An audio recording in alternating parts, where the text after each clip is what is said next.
এটা খুবই আনফর্চুনেট এবং এমনভাবে তাকে বাদ দেওয়া হয়েছে যেখানে বাংলাদেশ ক্রিকেট বোর্ড ইনফর্মড না। যদি কোনো ক্রিকেটারকে আপনি নিলামে তোলেন তাহলে সেই ক্রিকেটার অ্যাভেলেবল কিনা for the particular time you have to get the NOC from that board.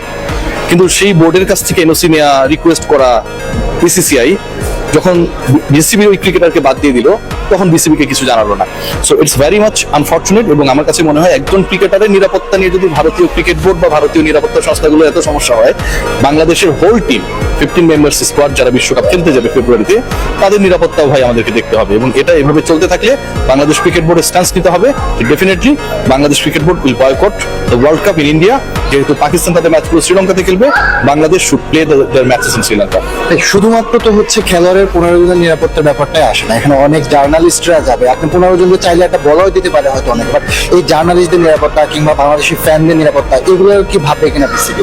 না, বিসিবির তখন ভাবা উচিত, কিন্তু বিসিবির স্টেটমেন্ট গুলো আসলে আমাদেরকে কনভিন্স করছে না। মানে আপনি সব জায়গা থেকে আপনি জানছেন যে আপনার সাথে ওই লোক, ওই প্রতিবেশী আপনার সাথে কি করেছে, এরপরেও আপনি যদি স্টেটমেন্ট না দিতে পারেন বা আপনি যদি কড়া অবস্থানে যেতে না পারেন, this is very much unfortunate. BCB যে অফিসিয়ালি কিছু জানে না এটাও কিন্তু কাইন্ড অফ বিসিবিকে অবজ্ঞা করা, ছোট করা বিসিসিআই। সেই জায়গাটাকেও কিন্তু বিসিবি অ্যাড্রেস করতে পারছে না। সো বিসিবি যদি নিজে ফিল করতে না পারে তাদেরকে কিন্তু আপনি জোর করে ফিল করাতে পারবেন না। কারণ এত কিছু ঘটে যাওয়ার পরেও বিসিবি ফিল করছে না, এত কিছু ঘটার পরেও বিসিবি কোনো কড়া স্টেটমেন্ট দিতে ব্যর্থ হয়েছে টিল নাও। Very unfortunate. ভারতের গণমাধ্যমে পরিচিত মুখ আকাশ চোপড়া তিনি একটা ভিডিও স্টেটমেন্ট দিয়েছে যে পাকিস্তানি খেলোয়াড়রা যে খেলতে পারে না সেক্ষেত্রে তো পাকিস্তানি খেলোয়াড়দের দোষ নয়, দোষ তো হচ্ছে পাকিস্তানের। তো দেশের দোষ হচ্ছে খেলোয়াড়দেরও হচ্ছে ঘাড়ে নিতে হয়। মুস্তাফিজকে তারা পাকিস্তানিদের সাথে তুলনা করেছে, এই ব্যাপারটা কি? এটা প্রথমত তো আকাশ চোপড়া একজন বাচাল মানুষ, অনেক কিছুই তিনি বলেন কিছু ভিউজের জন্য, কাটতির জন্য, বাংলাদেশের মানুষজনই যে আলোচনা করছে তাকে নিয়ে সেই আলোচনায় থাকার জন্য। ইন্ডিয়ায় টু বি ভেরি অনেস্ট অনেক অনেক গ্রেট ক্রিকেটার আছে, তো আকাশ চোপড়াকে নিয়ে আসলে চর্চা করার কারো সময় নেই।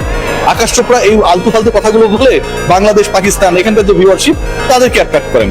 তো আমার কাছে যেটা মনে হয় বাংলাদেশের মুস্তাফিজ কেমন, বাংলাদেশের মানুষ কেমন, বাংলাদেশের মানুষের মেন্টালিটি কেমন সেটা কিন্তু ডিফারেন্ট।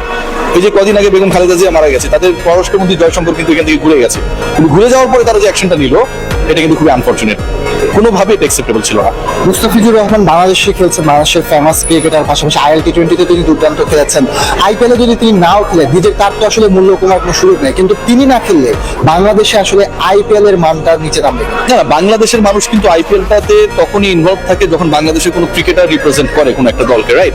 তো যখন IPL-এ কোনো ক্রিকেটার রিপ্রেজেন্ট করবে না, এর থেকেও বড় ব্যাপার যে একজন ক্রিকেটারকে নিয়ে আপনি বের করে দিয়েছেন এরকম ঘটনা থাকবে, স্বাভাবিকভাবে এটা কিন্তু বাংলাদেশি ফ্যান্সদেরকে, ভিউয়ার্সদেরকে অ্যাট্রাক্ট করবে না।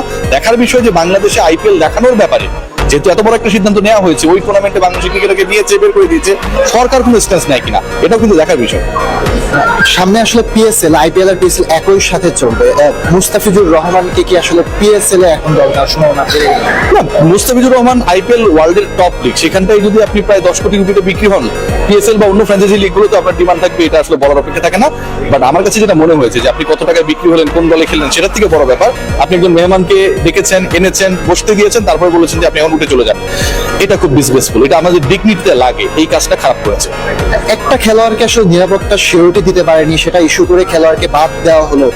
ভারতের আসলে এখানে BCCI এর সক্ষমতা নিয়ে প্রশ্ন করা শুরু হয়েছে। না, BCCI এর সক্ষমতার থেকে বড় ব্যাপার BCCI এর অপারগতা, তারা করতে চায় নাই। তারা মুস্তাফিজের ব্যাপারে এই সিদ্ধান্তটা খুব সহজে নিতে পেরেছে, এই সিদ্ধান্ত পৃথিবীর অন্য কোনো দেশের ব্যাপারে তারা নিত না।